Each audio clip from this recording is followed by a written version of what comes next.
Ok, keyrum sama plana áðan. Strákarnir taka hérna upp á hæðinni fyrstu 5 stelpunar. Núna taka allir eina ferð og svo koma stelpunar upp í stað. Super. Rúmlega 100 keppendur á aldrinum 12 til 15 ára tóku þátt í unglingameistaramóti Íslands sem haldið var í Oddsskarði fyrr í mánuðinum í einstöku veðri. Ég held ég búin að vera á skíðum bara síðan ég gat labbað og svo bara byrja að æfa þegar maður mátti byrja að æfa.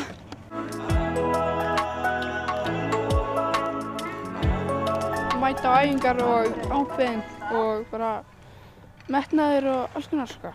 Já, bara hlusta bara vel á þjálfarann og gera basically það sem hann segir og já, Gera sér besta. Já. Er þetta gott svæði hérna? Já, ég myndi segja þetta væri þriðja besta í landinu. Já, meira segja kannski annað besta. Þær stöllur hafa sko skýr markmið. Bara allavega núna að bara vinna Andrés sem að kemur núna í apríl. Bara ná góðum ferðum á næstu mótum og bara ganga vel og hafa gaman bara. Við hittum hann Svein þar sem hann var nýkominn úr brautinni. Já, bara vel.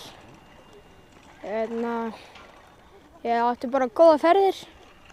Það var bara gaman. Ég er alveg margfaldur Austurlandsmeistari. Bestur á mínum aldri hérna austan. Og svona ekkert langt á eftir hinum á landinu. Já, ég held ég hef búin að stunda að skíða alveg frá því að ég var annað 2 eða 3 ára.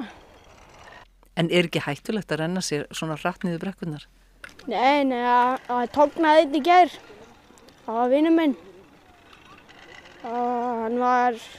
Hann klæst einhvern veginn á eitt portið og tóknaði ökla.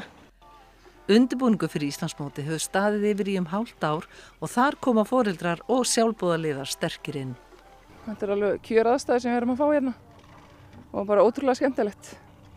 Við erum mjög duglegir þessi krakkar. Margir af Austurlandi? Já, við erum með 18-19 keppendur. Þannig að þetta er bara ljómandi gott allt saman. Í síðustu bikarmótum þá hefur pallurinn verið mjög rauður sko. Við hefum oft átt 2 til 4 sæti. Þannig að við erum ekkert síður en þau sem koma lengra að sko. Herri, já, sem betur verið stendur fullt af flottum fyrirtækjum á baku okkur, fullt af flottum styrktaraðilum og svo náttúrulega hjálpin í sjálfboðastarfi sem eru bæði foreldrar, barna sem eru að keppa og einnig gamlar kempur sem eru mættar í fjalli til að hjálpa okkur.